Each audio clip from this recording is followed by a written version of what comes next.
My name is Sophie. I'm in my mid-30s, and for most of my adult life, I've worked inside large organizations. Quiet corridors, glass meeting rooms, polished language, and unspoken hierarchies. I'm not the loudest voice in the room. I'm not the one who interrupts. I listen, I observe, and I remember.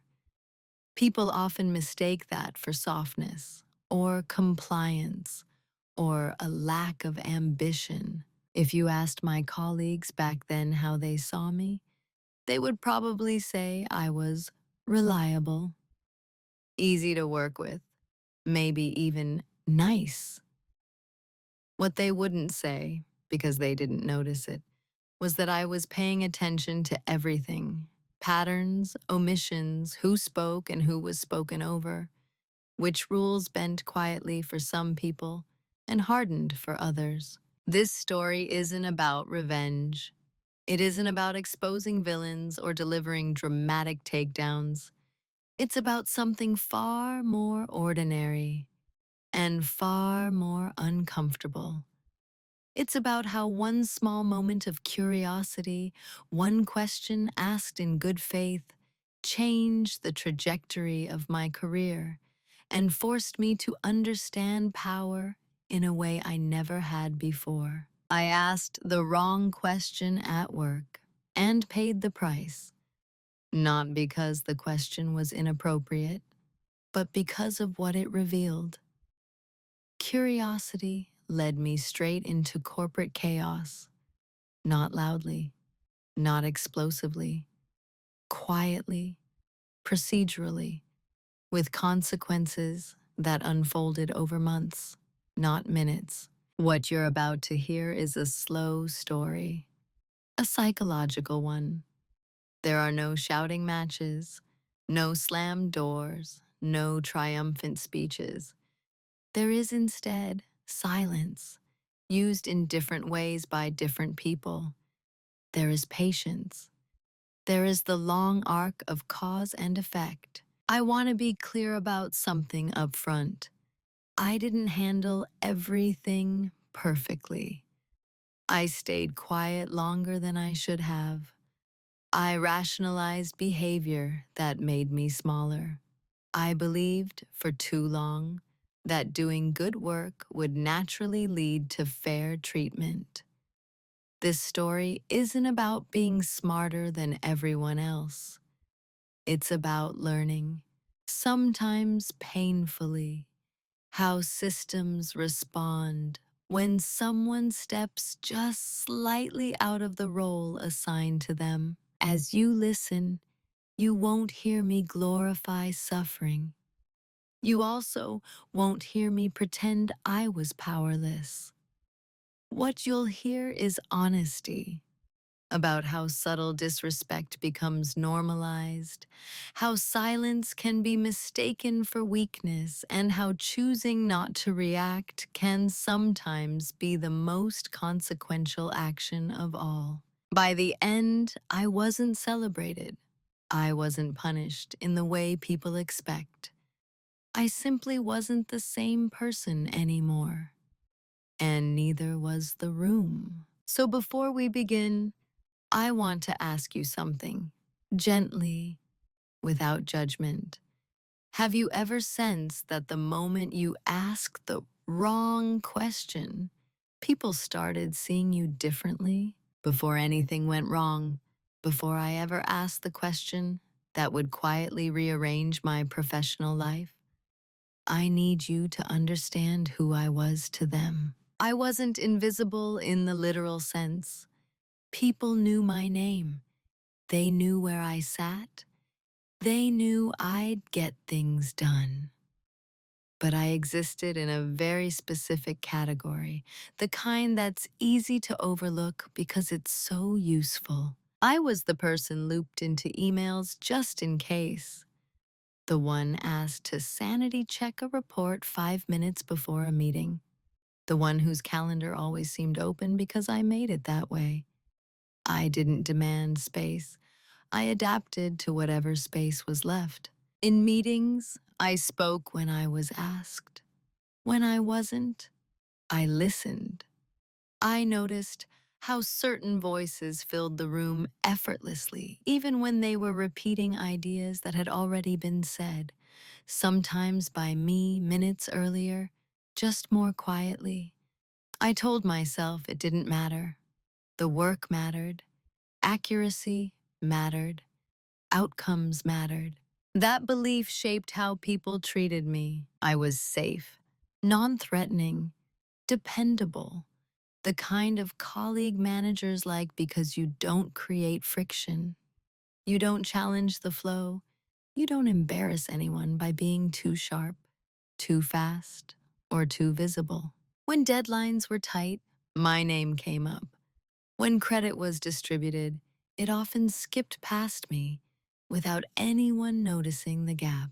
And the truth is, I helped build that version of myself. I believed professionalism meant restraint, that maturity meant choosing battles carefully, that asking for recognition was somehow inelegant. So, I polished my work instead of my presence. I refined processes instead of narratives. I assumed competence would speak for itself, but organizations don't listen for whispers. They respond to signals.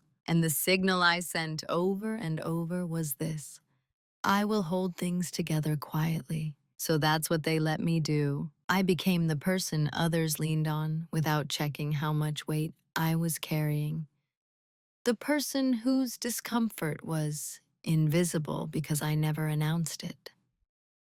If something felt off, a comment, a decision, a pattern, I absorbed it internally, filing it away like data. No one saw me as fragile, but they also didn't see me as consequential. There's a specific kind of underestimation that feels almost polite. No hostility, no overt dismissal, just a subtle assumption that you won't push back, that you won't ask why, that you'll accept the explanation, even when it doesn't quite add up. That was me. I was trusted, but not consulted early, respected, but rarely deferred to, valued, but in a way that kept me replaceable. And because nothing was overtly wrong, I told myself everything was fine. Looking back, what strikes me most is how consistent it all was. The same small patterns are repeating. The same dynamics are reinforcing themselves. Once you're assigned a role in a system like that, people interact with the role, not the person. So when you deviate, even slightly, it registers as disruption. At the time, I didn't see myself as someone capable of disrupting anything.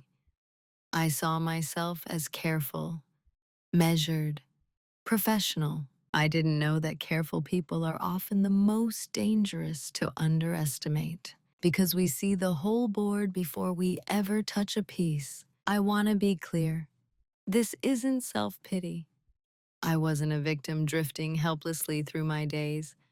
I was learning, observing, internalizing, and yes, avoiding discomfort. There's a quiet bargain many of us make early in our careers.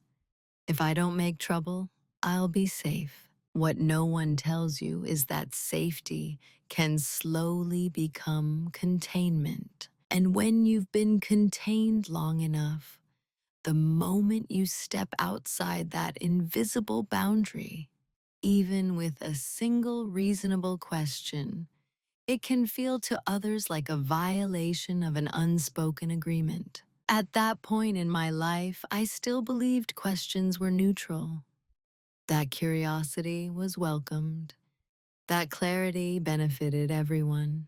I didn't yet understand that who asks the question matters just as much as the question itself. To them, I was predictable, manageable, quiet, and that's exactly why they weren't prepared for what would happen next. The first moment didn't announce itself as important. There was no dramatic pause, no shift in tone that made everyone in the room look up. If you had asked anyone else about it later, they probably wouldn't remember it at all. That's what makes these moments dangerous, their ability to pass as nothing. It happened during a routine meeting, one of those weekly cross-team updates where everyone brings slides, but no one really listens unless their name is on the screen. I had been reviewing a set of numbers tied to operational risk, quite a few discrepancies that didn't break any rules, but didn't quite align either. So I did what I always did. I waited, I listened, and when there was a natural pause, I spoke, not to accuse, not to challenge, just to clarify. I asked a question. It was simple, almost boring. The kind of question that exists to make sure everyone is working from the same understanding. The room went still, not dramatically, just a fraction longer than usual. Then someone smiled. Not warmly, not unkindly either. Just controlled.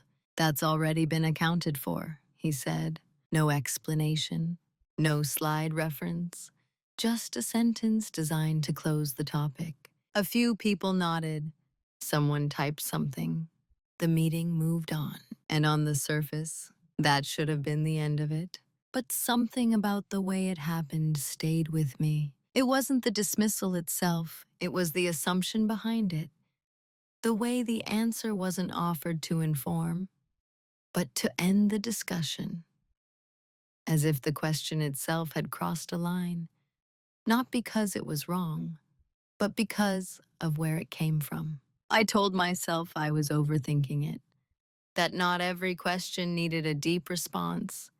Those meetings were about efficiency. Still, I noticed what followed. For the rest of the meeting, no one looked in my direction. Not pointedly, just naturally.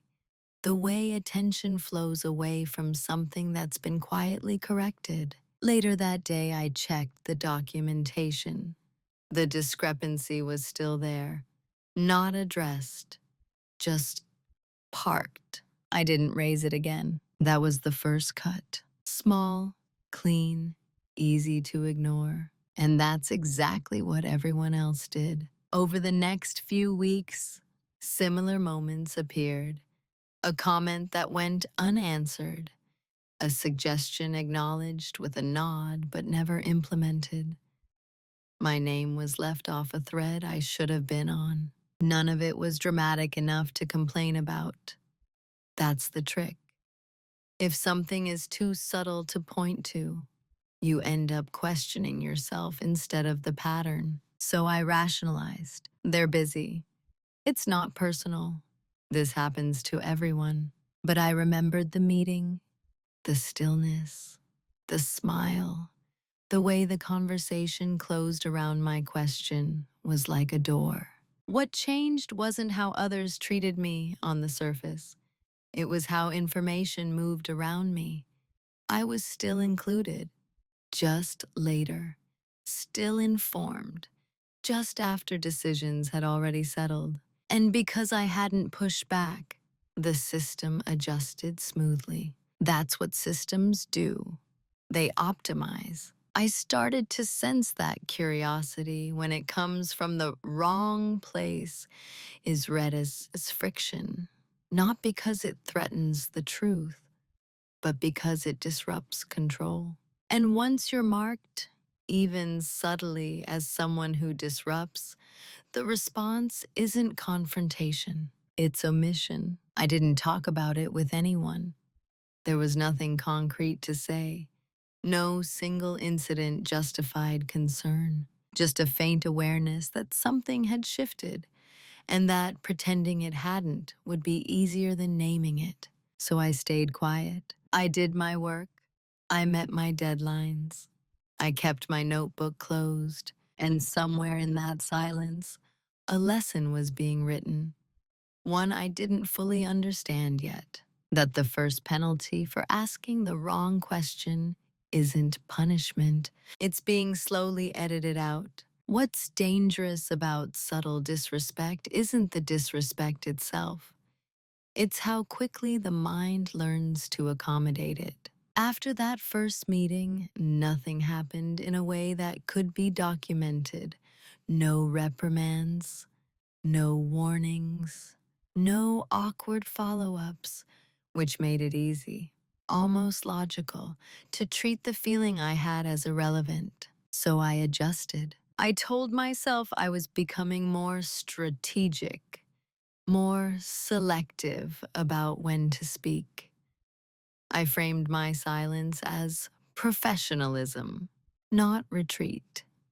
I watched others ask questions that were less precise, sometimes less informed, and receive fuller answers simply because they came from familiar voices. I noticed, and I absorbed. Over time, the pattern sharpened. When I spoke, people listened politely.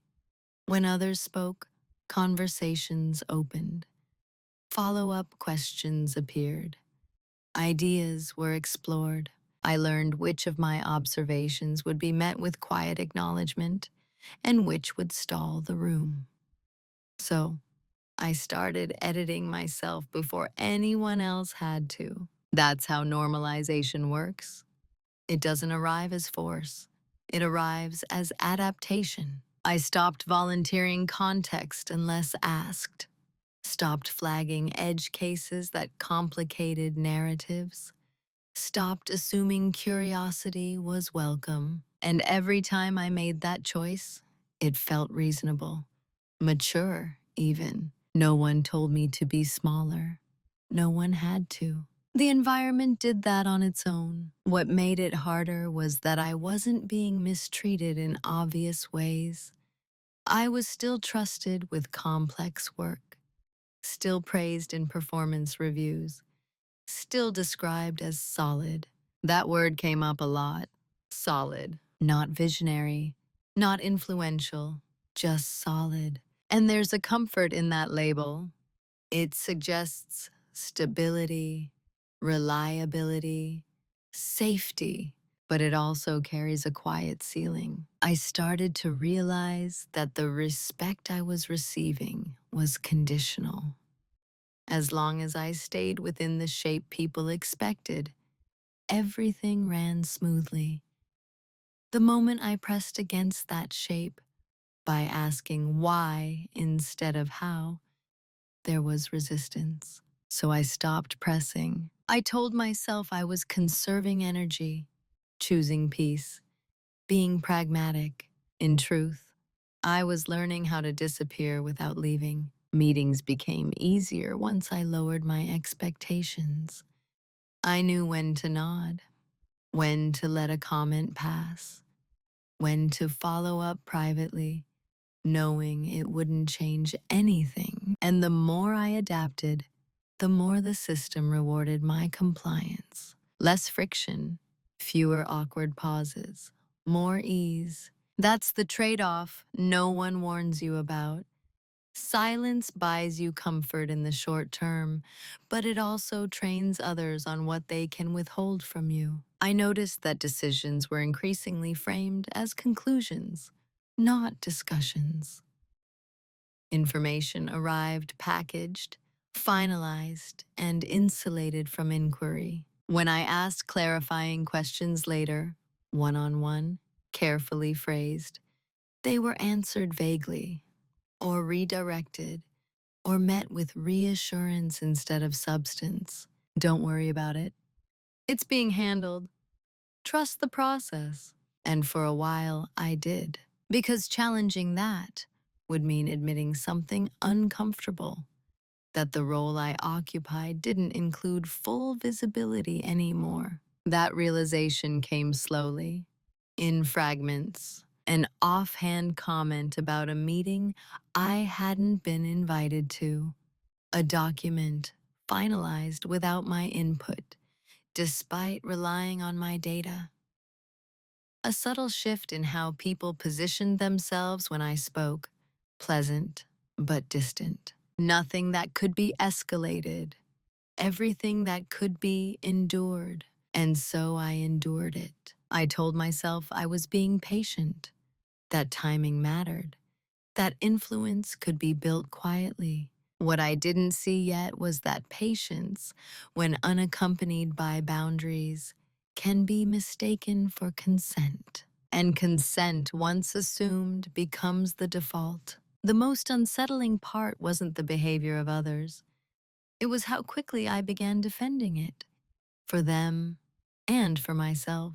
They don't mean anything by it. This is just how things work here.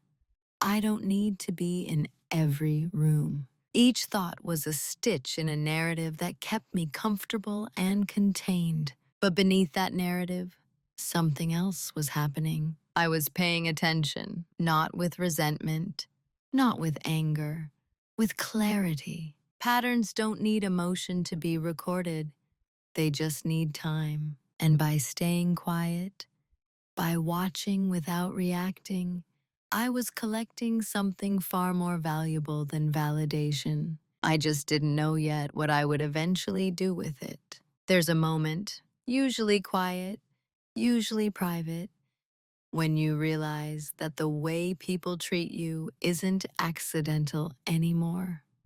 It's structured, rehearsed, agreed upon without ever being discussed. For me, that moment came not through conflict, but through consistency. I began to see the outline of the role I had been assigned. I was the one who made things work after decisions were made, the one who translated vague directives into executable plans, the one who noticed gaps and fixed them silently before they became problems. I wasn't expected to influence direction.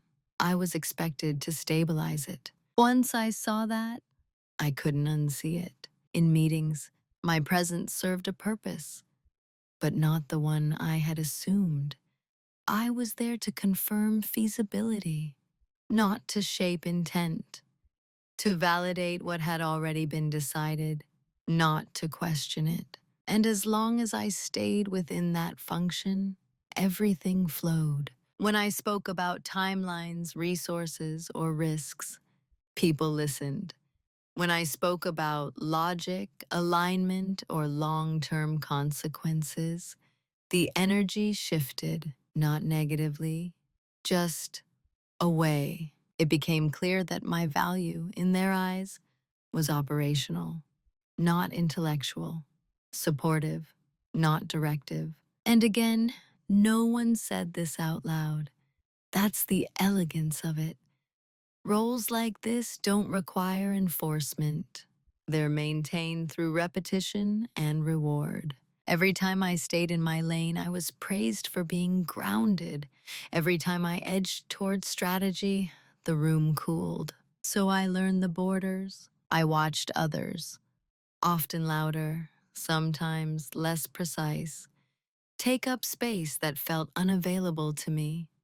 I noticed how certainty was mistaken for authority, how confidence moved conversations even when substance lagged behind. And I noticed something else too. No one was threatened by me. That sounds like a compliment. It isn't. When people don't perceive you as a potential source of disruption, they stop accounting for you in meaningful ways. They assume compliance. They assume alignment. They assume you'll adapt. And because I had adapted for so long, that assumption felt earned. The role wasn't imposed. It was co-created. That realization stung, not because it was unfair, but because it was accurate. I had trained people on how to treat me by what I tolerated, what I deferred, and what I let pass without comment. So when I asked that earlier question, the one that caused the brief stillness, it hadn't just been curiosity. It had been a role violation. And systems react to role violations instinctively. not with anger, with correction. Subtle, efficient, deniable correction. I saw now why that first dismissal had landed the way it did. It wasn't about the content of the question. It was about the source. I wasn't supposed to ask that. I was supposed to make it work. Once I understood that, a strange calm set in. Not resignation, clarity. There's a relief that comes from naming the box you're in. Before that, you keep bumping into invisible walls, wondering what you did wrong.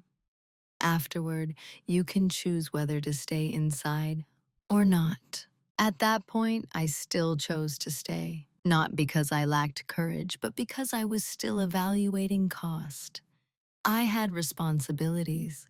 Stability mattered. Recklessness didn't appeal to me. So I leaned into the role outwardly. I became even more efficient, even more precise, even more unassuming. And in doing so, I gave everyone exactly what they expected. What they didn't notice was that I had stopped trying to be seen. I wasn't withdrawing. I was observing. And observation, when sustained long enough, becomes leverage, whether you intend it to or not. The role they assigned me made one critical mistake. It was assumed that because I wasn't asserting influence publicly, I wasn't accumulating it privately. That assumption would hold for a while. The shift didn't happen during a meeting. There was no confrontation, no raised voice, no moment that anyone else could point to and say, that's when things changed. It happened on an ordinary afternoon, in a space so unremarkable that it almost feels insulting to call it pivotal. I was alone at my desk. The office was quieter than usual, late in the day, when conversations thin out and people retreat into their screens. I had been reviewing a set of documents tied to a process I knew well. I'd worked on it for years. I could spot its flaws without trying. As I read, I realized something wasn't just inefficient. It was inconsistent, not illegal, not reckless, just selectively applied. The rules existed. The controls existed. But the enforcement shifted depending on who was involved and how much scrutiny they attracted. I leaned back in my chair and felt something settle. Not anger, not excitement, recognition. This wasn't about me being overlooked. This was about how the system functioned. In that moment, my earlier experiences snapped into alignment.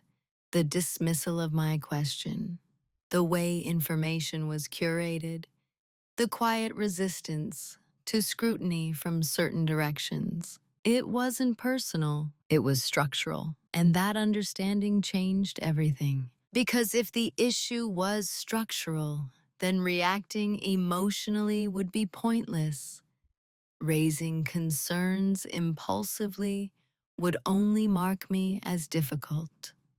What mattered was comprehension, full, accurate, unemotional comprehension. I opened my notebook. For the first time in months, I wrote something down. Not a complaint, not an accusation, just a map. I started documenting processes the way they actually operated, not the way they were described. Who approved what? When exceptions were made, which risks were tolerated and which were amplified. I didn't share this with anyone. There was no plan yet. Just need to see clearly. What struck me as I worked was how calm I felt. This wasn't a rebellion. It was alignment with myself. I realized that staying silent didn't have to mean staying passive. Silence could be a form of preparation. From that day on, I stopped asking questions in public forums, not because I was afraid, but because I no longer needed the answers. I already knew where to look. And more importantly, I knew when not to be visible. There's a difference between being unheard and being intentionally quiet. One is imposed, the other is chosen. I began choosing. I noticed how often people assumed my agreement simply because I didn't object, how they mistook my neutrality for endorsement, how they grew comfortable, even careless around me. And I let them because the shift wasn't about proving anything. It was about understanding consequences. Every system has pressure points, not dramatic ones, small ones, procedural ones, the kind no one pays attention to because they seem boring. I had access to those points not because I was powerful, but because I was trusted to keep things running. That trust was my access. And access, when paired with patience, becomes something else entirely. I didn't feel triumphant. I didn't feel wronged. I felt awake. For a long time, I had believed that asking the right questions was the path to influence. That day, I understood that timing mattered more than curiosity, and that asking nothing at all at the right moment could be far more disruptive than speaking up ever had been. The shift wasn't visible from the outside. To everyone else, I was the same Sophie, quiet, reliable, focused. But internally, something fundamental had changed. I no longer needed validation to act. I no longer confused fairness with transparency. I no longer believed that being good would protect me. I believed in accuracy, in the record, in process. And I understood finally that power doesn't announce itself. It waits. Once the shift happened, silence stopped feeling like something that was happening to me. It became something I was actively doing. That distinction mattered more than I expected. Before, my quietness had been reactive, a response to subtle cues, unspoken boundaries, and the desire to remain acceptable. Now, it was deliberate, measured, almost clinical. I still attended the same meetings, still delivered the same work, still nodded at the same moments. But internally, I was no longer waiting to be invited into influence. I was tracking it. I noticed how quickly people relax when they think you won't challenge them, how much they reveal when they believe your presence is purely functional. Silence, it turns out, is disarming. People filled it. They explained themselves more than necessary. They spoke casually about decisions that were supposed to be airtight. They referenced shortcuts with the confidence of those who assume no one is really listening. And I listened, not to judge, to understand. I stopped offering preemptive solutions, stopped correcting small inefficiencies that didn't affect my scope. I did my job precisely, no more, no less. That too changed the dynamic. When you stop compensating for other people's blind spots, those blind spots become visible. At first, nothing dramatic happened. Small delays, minor confusion, a few uncomfortable questions that didn't have immediate answers. People adjusted. They always do. But I could sense a subtle recalibration in how my presence was perceived. Not more respect, something closer to uncertainty. They couldn't quite place me anymore. I was still compliant, but no longer predictable. That unpredictability made others cautious in ways they didn't consciously recognize. What surprised me most was how little effort it took. I wasn't withholding information. I wasn't being obstructive. I simply stopped smoothing edges that weren't mine to smooth.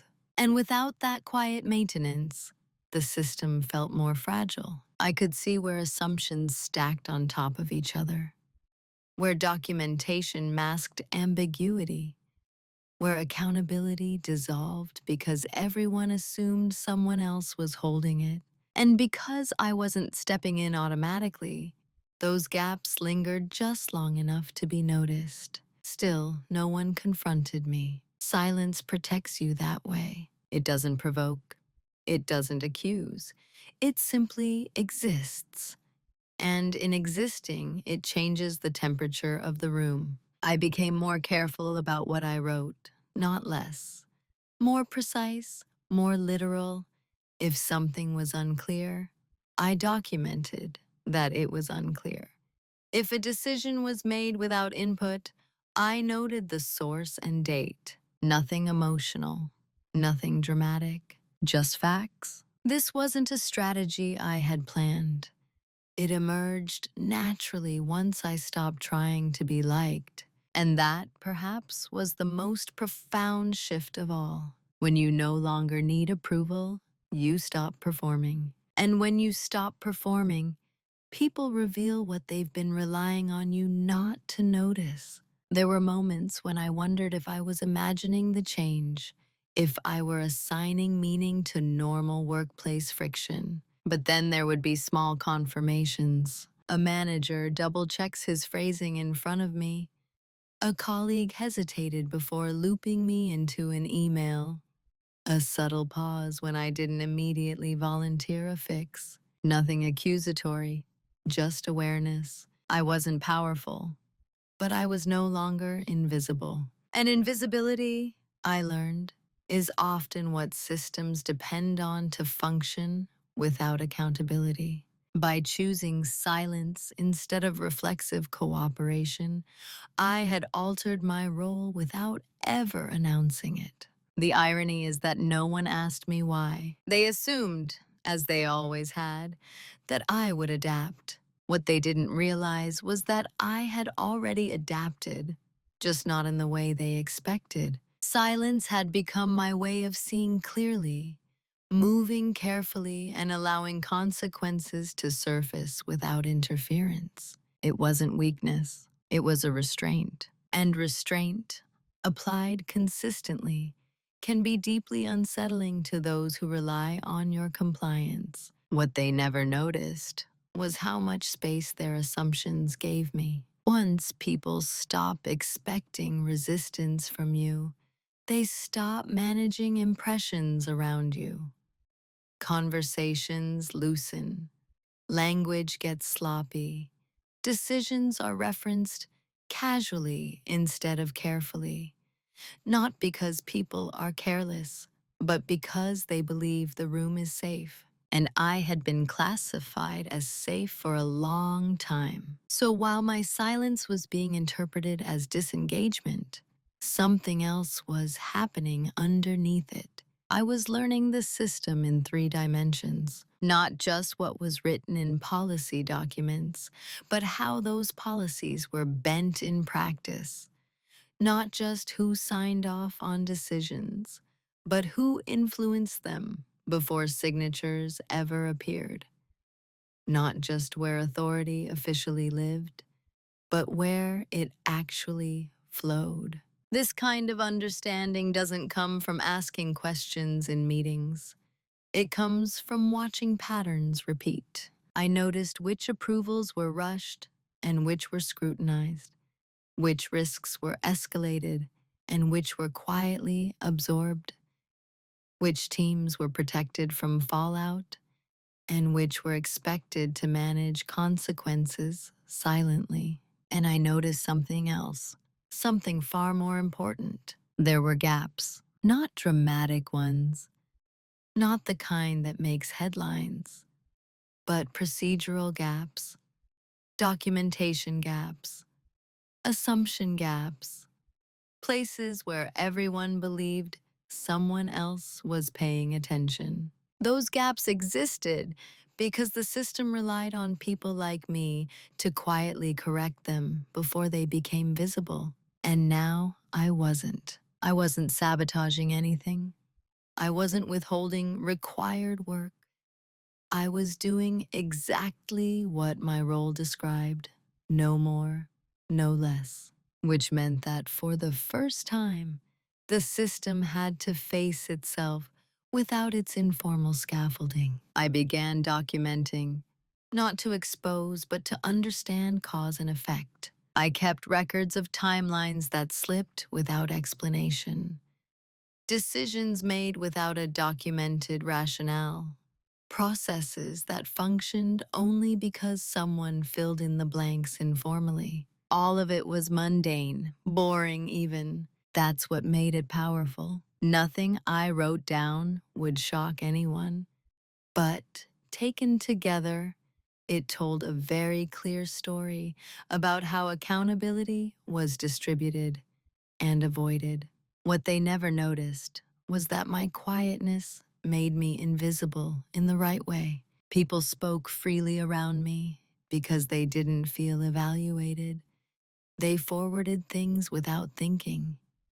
They assumed context I hadn't been given, and in doing so, revealed what they thought was normal. I didn't interrupt.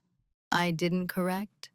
I didn't signal concern. I just noticed. And as I noticed, I stopped personalizing my earlier experiences, the dismissal of my question, the cooling of rooms, the quiet editing out. Those weren't reactions to me. They were reflexes of a system protecting its comfort. Once I understood that, resentment had nowhere to land. This wasn't about ego or recognition. It was about structure. And structures don't change because someone feels hurt.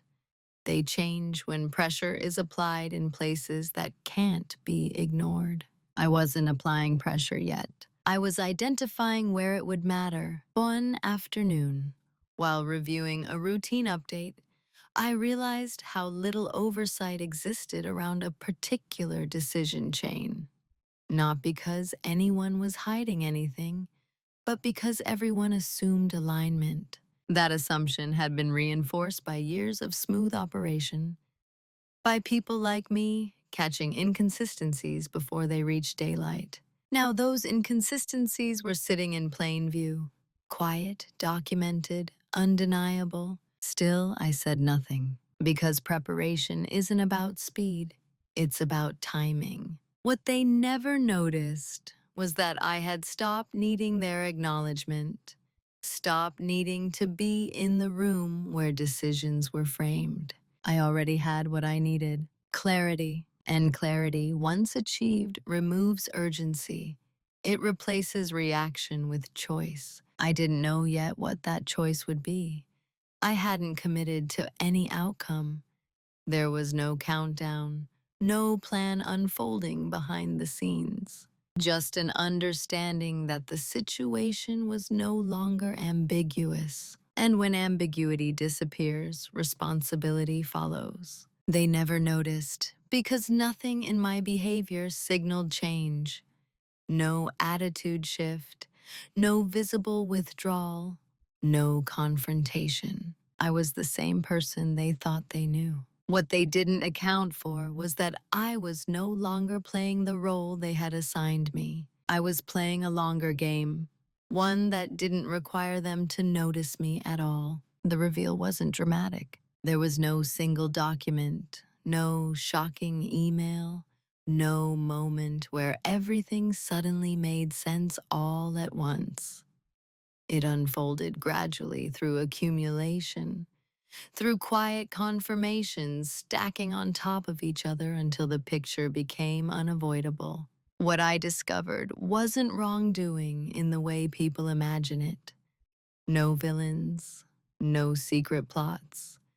Just a system stretched thin by its own assumptions, and a critical dependency no one had acknowledged: mine. I realized that a significant portion of operational stability relied on informal checks, unofficial reviews, quiet corrections, undocumented interventions. Things I had been doing reflexively for years, without credit or recognition, because they felt like part of being competent.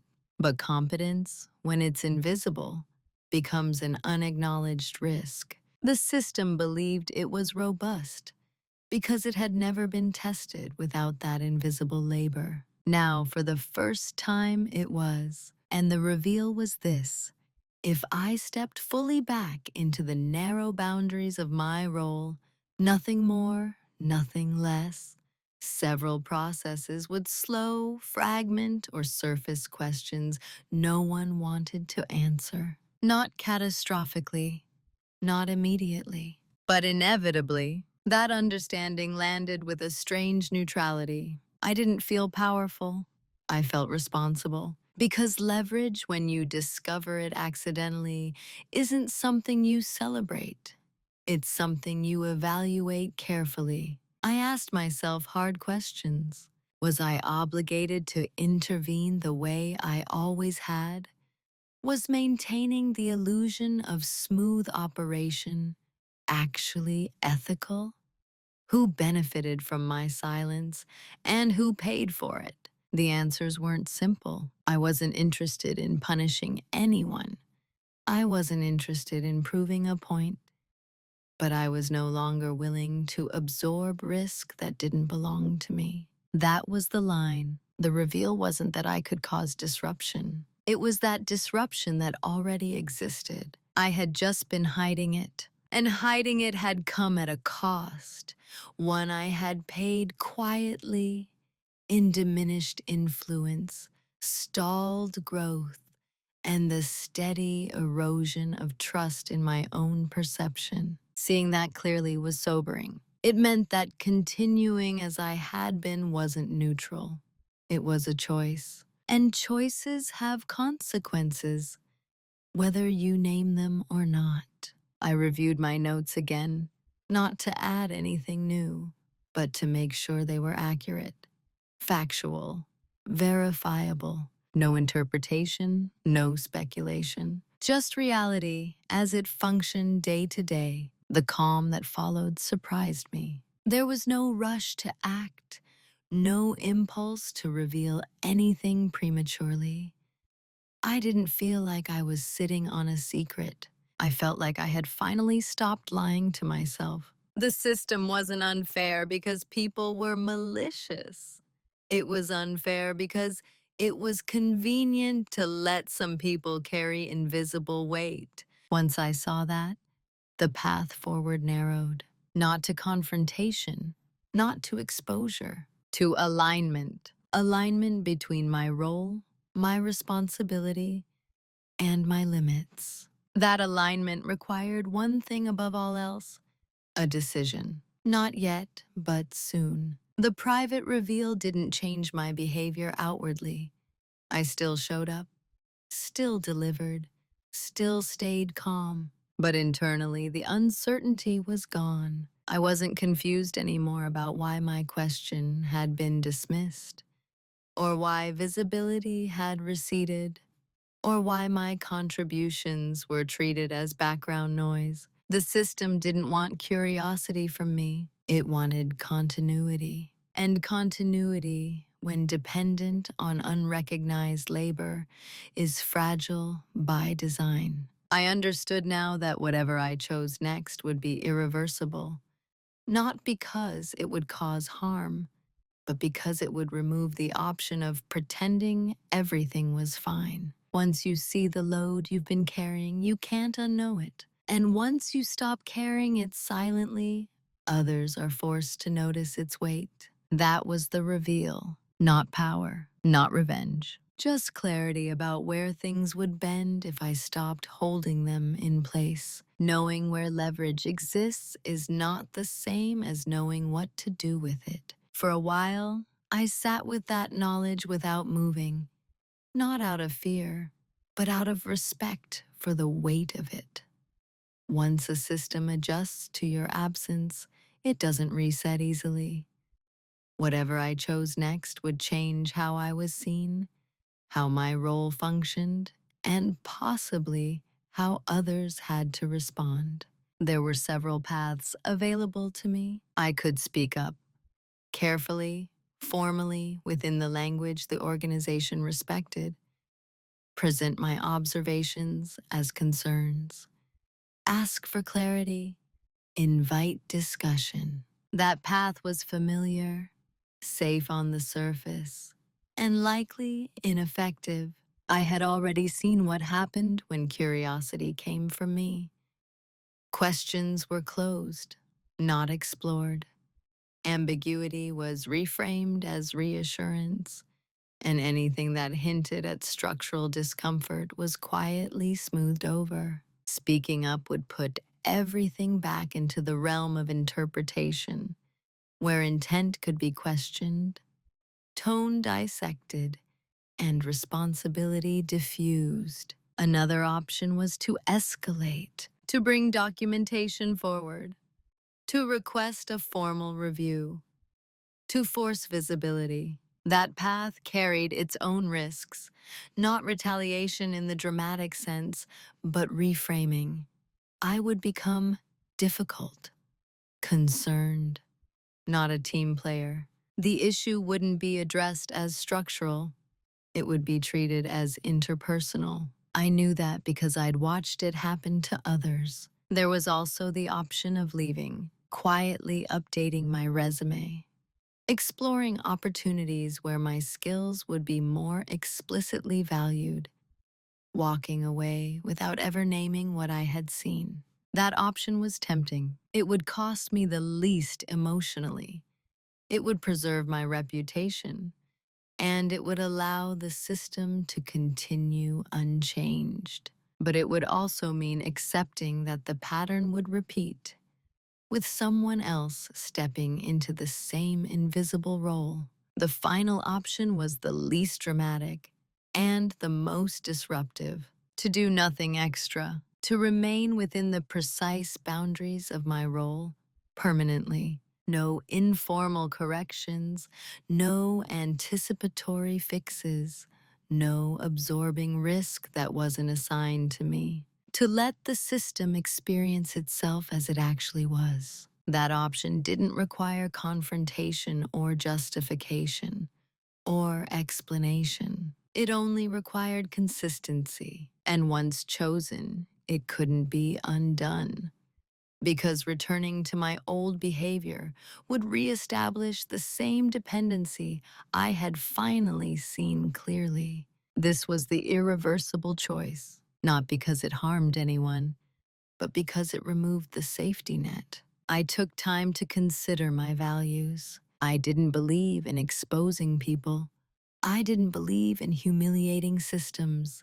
I didn't believe in sacrificing myself to preserve appearances. What I believed in was alignment between responsibility and authority, between expectations and recognition, between work done and work acknowledged. The more I reflected, the clearer it became that staying helpful in the way I had been was no longer ethical to the organization. It enabled avoidance.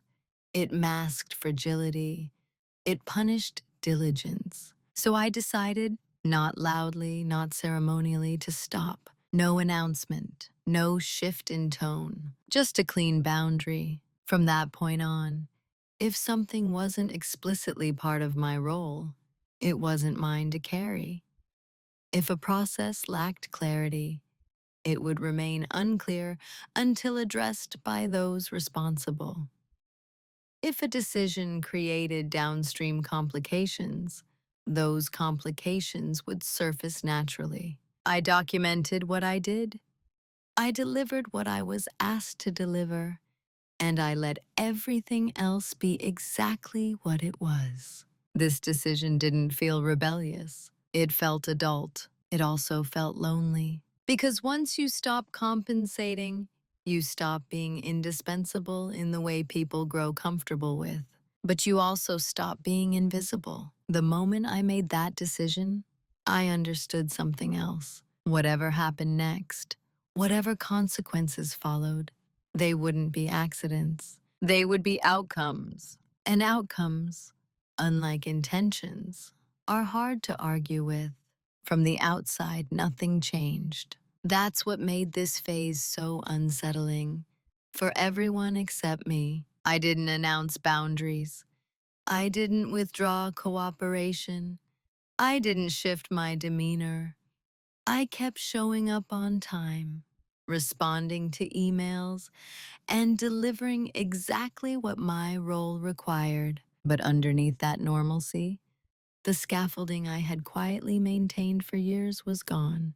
And because it had never been formally acknowledged, no one noticed its absence right away. This is how systems fail, not with collapse, but with delay. A process took longer than expected. A decision was stalled because a dependency hadn't been clarified. A handoff created confusion that lingered for days instead of being resolved in minutes. Nothing severe enough to trigger alarms, just enough friction to create discomfort. People assumed it was temporary, a one-off, someone else's oversight. They didn't look at me because I was still doing my job. And that was the brilliance and the danger of silence. When you don't break rules, you don't attract attention. When you don't complain, you don't become a problem. When you don't overperform, you stop shielding others from the consequences of their assumptions. I continued documenting, not as a defensive measure, but as a discipline. Dates, requests, scope, ownership. If something fell outside my role, I clarified it in writing, politely, neutrally. Can you confirm ownership on this? Let me know who's accountable for the next step. Happy to proceed once X is defined. Language matters. I chose mine carefully. No emotion, no implication, just structure. At first, responses were slow, then slightly tense, then more deliberate. People weren't angry. They were adjusting. I could feel it in the tone of emails, in the way meetings lingered without resolution, in the subtle recalibration of expectations. Still, no one addressed it directly, because to do that, they would have to name something that had never officially existed. My invisible labor. Admitting reliance would require admitting oversight. And that's not something systems do easily. So instead, they tried to root around the friction, new check-ins, extra meetings, temporary workarounds. But without the quiet integration I had once provided, those solutions felt clumsy. I watched all of this without satisfaction or guilt. This wasn't punishment. It was exposure. The system was encountering its own reflection. And for the first time, I wasn't intervening to soften the image. What surprised me was how quickly the emotional narrative shifted.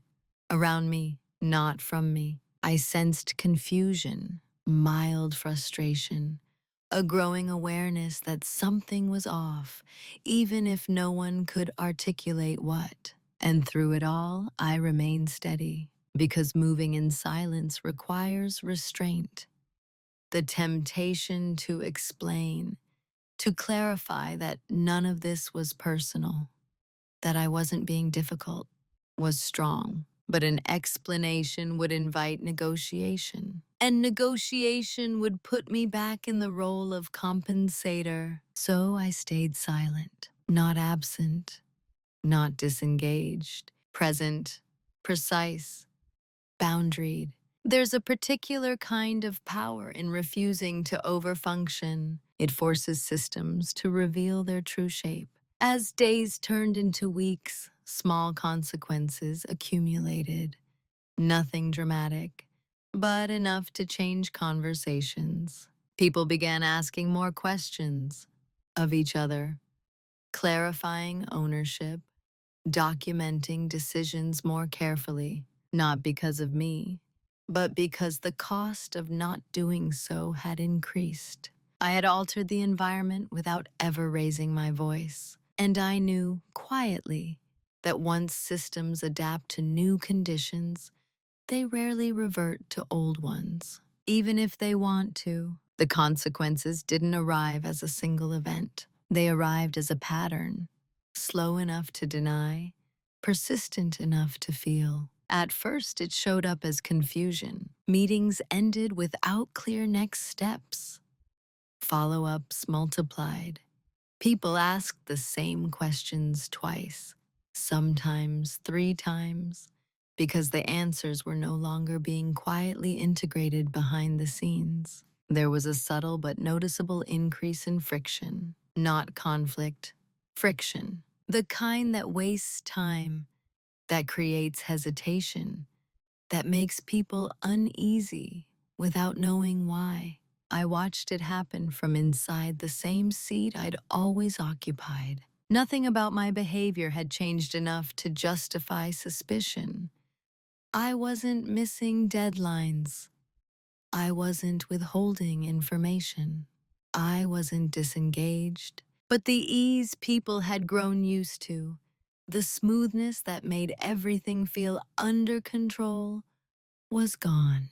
And without that ease, something else surfaced: uncertainty. People began to realize they didn't fully understand processes they had been relying on for years. They noticed dependencies they'd never had to think about. Decisions that once felt simple now required explanation. The explanation exposed gaps. I started hearing phrases that hadn't come up before. Why is this taking so long? Didn't we already solve this? Who owns this, actually? Those questions weren't directed at me. That was the point. They were directed into the room, into the system itself. For a while, people assumed the problem was temporary, a transition, a resource issue, something external. But as weeks passed, the pattern held. Things that used to just work no longer did.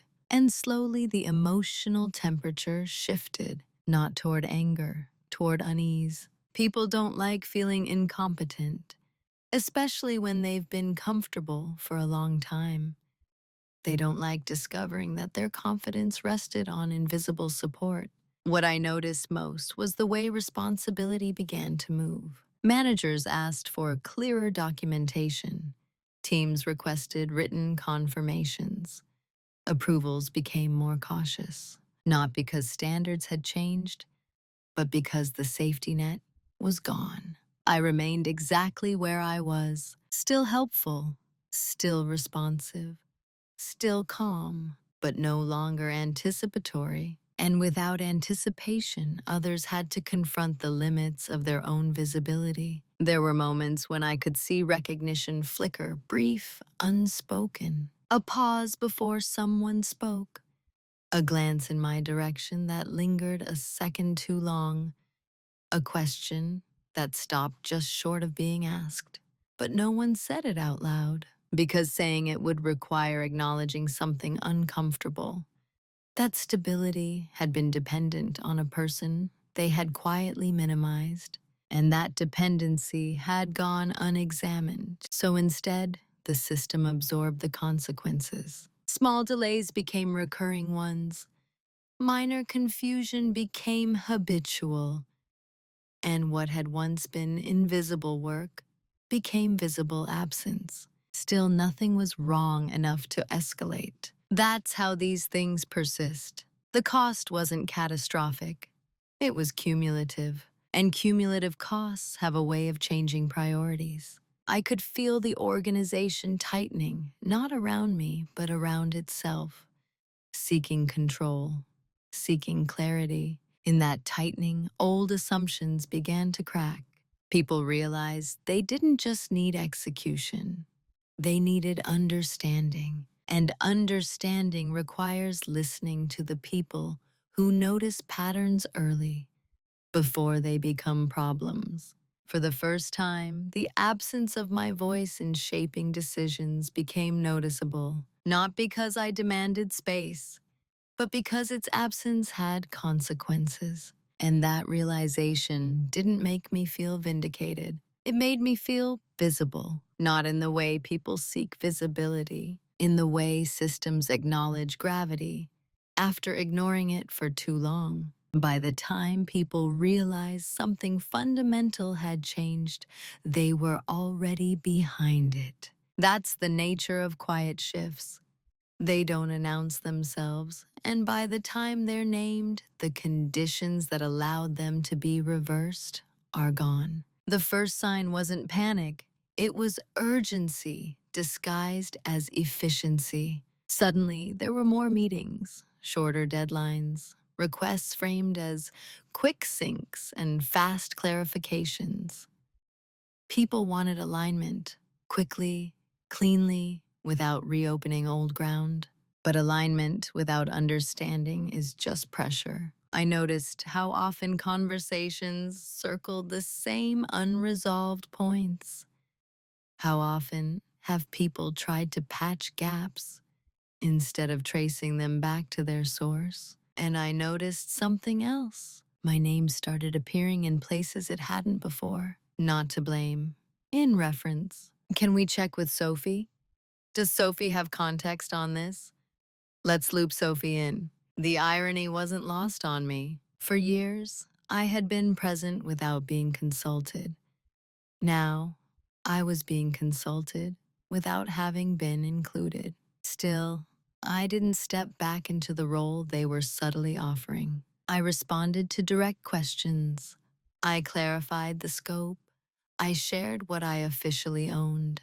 Nothing more. Because by this point, stepping in would have required me to resume carrying responsibility without authority. And that wasn't something I was willing to do again. What made it clear that it was too late wasn't frustration. It was confusion. People couldn't quite articulate what they needed from me. They just knew something was missing. And because they couldn't name it, they couldn't restore it. There were moments when I sensed regret. Not dramatic, not apologetic, just a quiet awareness that assumptions had been made and that those assumptions no longer held. But regret without reflection doesn't lead to change. It leads to urgency. And urgency, when layered on top of structural issues, creates strain. I watched as teams attempted to formalize processes that had once been informal, to document decisions that had never been recorded, to rebuild continuity that had relied on trust rather than clarity. Those efforts were sincere. They were also late, because what had changed wasn't just behavior, it was awareness. I was no longer willing to function as an unacknowledged buffer. And once someone withdraws from that role, it's almost impossible to ask them back into it without addressing why it existed in the first place. No one asked me directly to help more. No one said, "We need you to do what you used to do," because that would require naming it. Instead, there were hints, soft suggestions, implicit expectations. I met them all with professionalism and boundaries. The system tried to correct course without changing direction. It couldn't, because the problem was never speed or efficiency. It was reliance without recognition. By the time leadership sensed something deeper was off, the window for an easy fix had closed. Not because I had created resistance, but because I had removed illusion. And without illusion, everything looked heavier, more complex, more real. I didn't feel satisfaction watching this unfold. I felt resolved. This was the cost of clarity, and costs, once incurred, can't be undone by urgency. They require restructuring. That kind of change doesn't start with meetings. It starts with acknowledgement. And acknowledgement, at this point, would require confronting the quiet dismissal that had happened long before anyone noticed the consequences. That was a conversation no one seemed ready to have. The conversation, when it finally happened, was almost anticlimactic. No raised voices, no accusations, no emotional release. Just two people sitting across from each other in a small conference room, glass walls blurring the movement outside. A scheduled meeting titled neutrally, something like process alignment. The manager across from me spoke carefully, too carefully. He referenced challenges, bottlenecks, a need for better flow. He spoke in the language of systems, not people. I listened. When he finished, there was a pause, long enough to feel deliberate. Then he asked gently, "Is there anything you think we're missing?" The question hung there, carefully phrased. This time I answered, not with everything I knew, not with history, not with emotion. With clarity, I explained my role as it was defined. What I owned, what I didn't, where responsibilities had been assumed rather than assigned. I described what had changed, not in behavior, but in boundaries. I didn't say I stopped helping. I said I started aligning my work with my role. The distinction mattered. There was no defensiveness in my voice, no edge, just facts. As I spoke, I could see the realization forming, not shock, but recalibration. A recognition that what felt like sudden friction had been building quietly for a long time. He asked if I'd raised concerns before. I answered honestly, yes, early on, once. I didn't elaborate. He nodded slowly. In that moment, I understood something important. This wasn't a confrontation because there was nothing left to contest. The system had already revealed itself. What we were doing now wasn't fixing the past. It was naming the present. He didn't apologize. I didn't expect him to. Apologies can feel like closure without change. Instead, he acknowledged the gap. That acknowledgement wasn't loud, but it was real. We discussed next steps, not solutions, but structure, clear ownership, defined decision paths, documented expectations. Not everything was resolved in that room, but something shifted. Not back to the way things were, but forward. As the meeting ended, he thanked me, not for my patience, not for my flexibility, for my clarity. That was new. Walking back to my desk, I felt lighter, not because I'd been validated, but because I no longer had to carry ambiguity. There was no triumph in that moment, no sense of winning, just alignment. And alignment, when it arrives after a long period of distortion, feels like relief. I returned to my work the same way I always had, focused, precise, calm. But the room felt different, not warmer, not friendlier, more honest. And honesty, even when it's uncomfortable, is easier to navigate than quiet misalignment. Who I am now isn't defined by what happened, but by what no longer confuses me. For a long time, I believed that being steady was the same as being safe.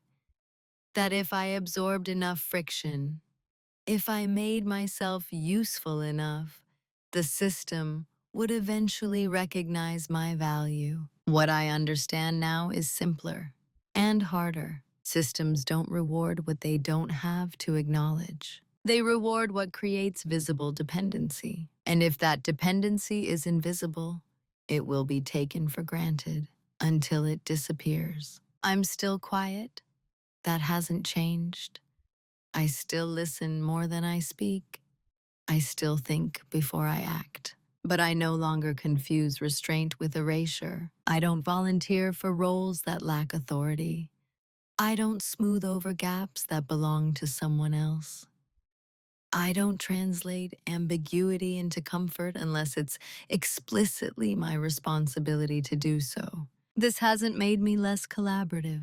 It's made me precise. People know what to expect from me now, and just as importantly, what not to. That clarity has changed the quality of my work and the way it's received. I'm consulted earlier, not always, but more intentionally. Not because I demanded space, but because the cost of excluding me became visible. And visibility, once earned through consequence rather than performance, tends to last. There's no bitterness in this. I don't carry resentment toward the people involved. They operated within a system that rewarded certain behaviors and ignored others. I participated in that system longer than I should have. That's on me too. What's different now is that I trust my perception. When something feels misaligned, I don't dismiss it. I examine it. When curiosity arises, I ask myself why now and to whom before I ask aloud. I no longer believe that good intentions protect you from structural realities. They don't, but clarity does, and boundaries do, and consistency does. I'm no longer interested in being indispensable in invisible ways. If something depends on me, it should be named. If I'm accountable, I should have authority. If I'm not, I won't quietly compensate. That's not dominance in the dramatic sense. It's self-respect expressed through structure. Quiet dominance isn't about control. It's about coherence between who you are, what you do, and what you allow. The most lasting changes in my life didn't come from confrontation or recognition. They came from withdrawal, from roles that were never meant to be permanent, and from silence that was no longer accidental. I still carry my notebook.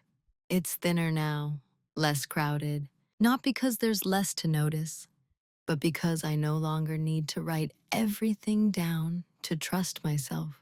Who I am now is someone who understands that being underestimated is only dangerous if you stay there, and that stepping out of that space doesn't require force. It requires clarity. There's a quiet myth we're taught early on that if we stay reasonable, helpful, and composed, the system will eventually meet us with fairness. I believed that for a long time, not because I was naive, but because it felt ethical, civil, adult. What this experience taught me is that fairness isn't something systems drift toward on their own. It's something they respond to only when misalignment becomes costly. That's not cynical, it's structural. The moral of this story isn't never help, and it isn't stay silent until things break. It's this: never confuse being useful with being valued. Usefulness can be absorbed endlessly. Value has to be acknowledged. I didn't lose my place because I asked a question. I lost it because that question revealed I no longer fit the role I'd been quietly assigned. And when you stop fitting a role that benefits others, systems will test whether you can be corrected or whether they need to adjust. What surprised me most wasn't the resistance. It was how little anger there was in the entire process. No villains, no cruelty, just incentives playing out exactly as designed. Quiet dominance doesn't come from outsmarting people. It comes from stopping the unpaid labor of emotional and structural compensation, from allowing reality to surface without cushioning it, from choosing alignment over approval. If there's one thing I wish I had understood earlier, it's this: silence is only a weakness when it's driven by fear. When it's driven by clarity, it becomes a signal. You don't need to announce boundaries to enforce them. You don't need confrontation to change outcomes. And you don't need to be loud to be consequential. Sometimes the most powerful move is simply to stop correcting what isn't yours to fix. Let the system feel itself, not out of spite, out of honesty. If you're listening to this and recognizing yourself, if you're the reliable one, the one who makes things work quietly, the one whose curiosity feels out of place, I hope this story gives you language, not resentment. You're not wrong for noticing patterns. You're not difficult to ask questions. and you're not obligated to carry what no one has named. So I'll leave you with one question, not rhetorical, not dramatic, just honest. Have you ever realized that the moment you stopped compensating in silence, everything around you had to change? If so, I'd really like to hear how that unfolded for you.